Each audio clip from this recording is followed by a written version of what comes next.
Мына 1927 жылы дүниеге келген. 1983 жылы 56 жасында өмірден озған Қартабай баласы Жұмағұл Қожаның тағы бір жақсы көріп тыңдайтын термесі мынау екен. Әділғазының билігі дейді. Соны Шәкір досым әкеліп мінекей ағаларына тыңдатқысы келіп қайтадан жазғызған, орындап берейін.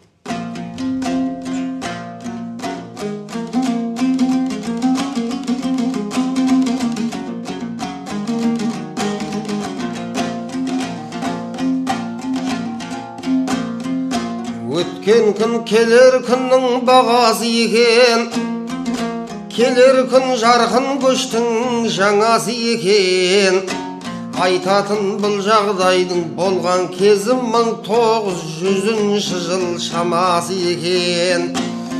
Ол кезде дәстүр мен салт әсте мықты, қолында бар адам тек көшкеріпті. Ру үйсін Жанғазы деген бір байыңа ағайын ат шаптырып ас беріпті. Ағаш үй түгел қамтып еңіспетті, 300-дің жақсылары тегіс кепті. Бәйгеден бір жетім ұл, бір жетім қыз және 100 бас жылқы жеңіс депті. Сонымен ат бәйгесі басталыпты, күншілік жерге айдалып тасталыпты. Найманның кербиесі бірінші кеп Байталдың жүйріктігі расталыпты. Сол жерден дау туындап көнбейміз деп, үйсіндер шатақ қыптау сенбейміз деп. Біз тіксек бас жүлдені атқа тіктік Байталға, бірақ бәйгі бермейміз деп. Ризалық етпесеңдер ісімізге, салайық хабар деп тау кісімізге. Екі жақ бір ауыздан сөзге келіп беріпті, дау билеген кіші жүзге. 4 жігіт 2 рудан келеді атпен, жіберген халық сайлап жедел хатпен. Бар екен кіші жүзде бір данышпан, танылған Әділғазы деген атпен.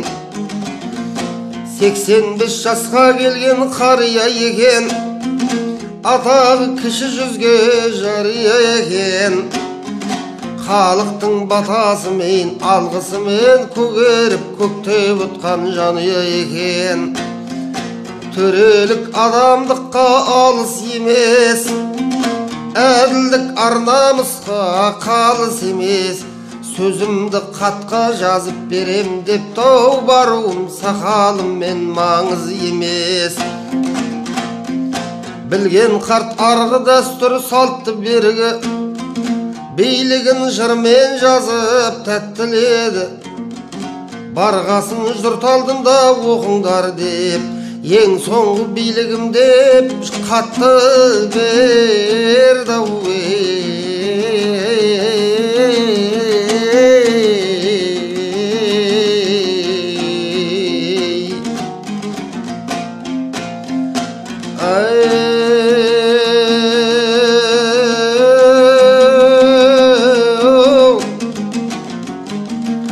Төрт жігіт жетіп ауылға, ашыпты қатты құдай деп.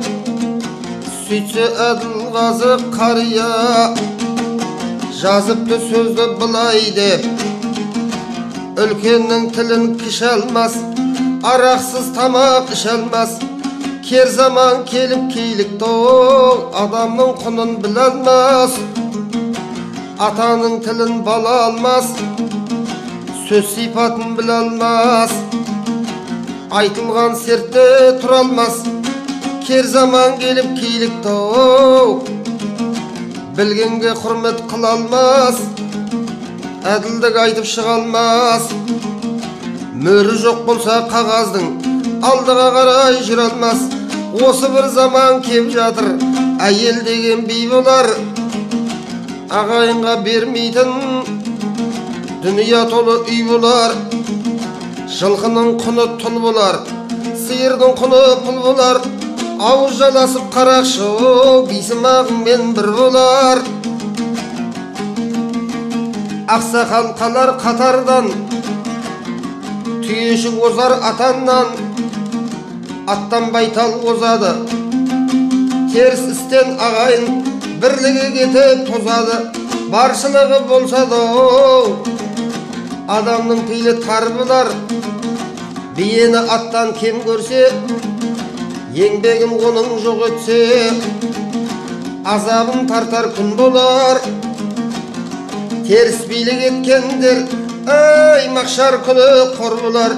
Жаратқан ием алғанда, апарып көрге салғанда, жылан шаян жабылып, жаннан тәніңді сорғанда, араша түсіп тәніңе, әділдік қана дос болар.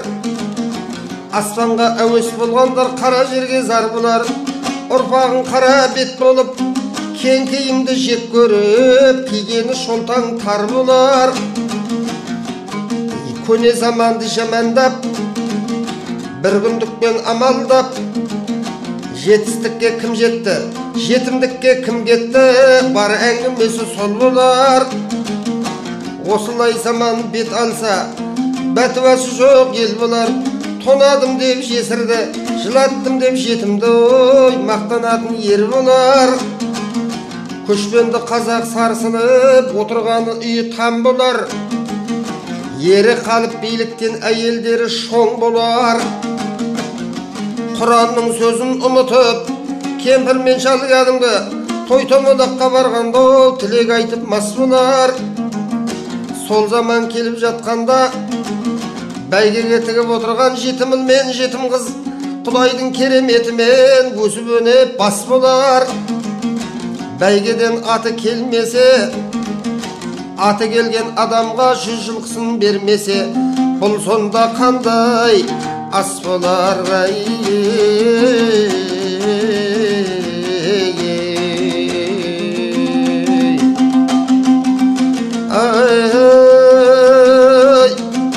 Ай деп Әділқазы қарияның жазған қаты толғайды. Бұны естіген көпшілік бәрекелді деп шулайды. Көз қабақсыз болмайды, сөз аяқсыз болмайды. Әділқазы данышпан сөз аяғын иіріп, аяқтап былай жолдайды. Жаңа балдар оқып беріп жатыр. Уа ағайын туыстар, мына заман дәуірді теріс ете көрмеңдер. Зымыраған уақытты егер тоқтата алсаңдар, найманға бәйге бермеңдер.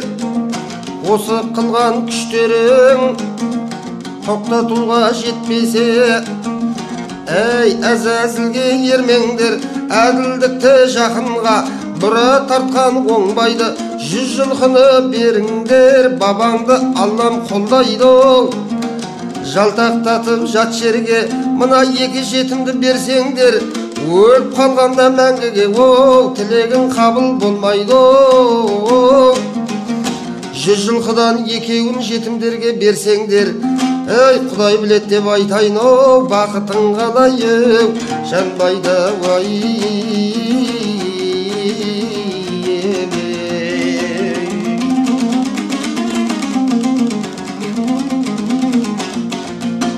Деп төреліп берген екен дейді.